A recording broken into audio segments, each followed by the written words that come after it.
கும்பாபிஷேகம் அப்படின்னு எடுத்துட்டாலே அந்த ஊரே சிறப்பாக இருக்கக்கூடியது, ஊரே வந்து திரளக்கூடியது. அது 8 ஊர் 16 ஊருன்னு சொல்லுவாங்க. இப்போ எப்படி அப்படின்னு கேட்டிங்கன்னா, நம்ம மீடியாலாம் வந்ததுக்கப்புறம் இன்றைக்கி கும்பாபிஷேகம் லைவ் அப்படின்னு சொன்னால் நாடே திரளக்கூடிய அளவுக்கு அது வந்து கடவுள் வந்து கொண்டு வந்திருக்கார் அப்படிங்கிறது தான் ஒரு பெரிய சிறப்பு அப்படின்னு சொல்லலாம். இன்றைக்கி நாடு முழுக்க இந்த கும்பாபிஷேகத்தை வந்து பார்க்குறாங்க.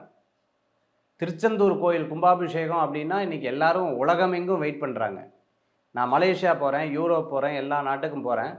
போகும்பொழுது அவங்க கேட்குறாங்க, சார் ஒரே ஒரு ஆசை இருக்குது சார், என்னென்னா திருச்செந்தூர் கோயில் போகணும் சார், திருச்செந்தூர் கோயில் போகணும் சார் அப்படின்னு ஒவ்வொருத்தரும் ஆசைப்படுறாங்க. அந்த கோயில் கும்பாபிஷேகம்னா இப்போ என்னோடய குழந்தையுடைய விசேஷத்தை நான் வந்து திருவிழா மாதிரி நடத்துகிறேன்னு வைங்க, நான் எவ்வளோ ஆனந்தப்படுவேன்.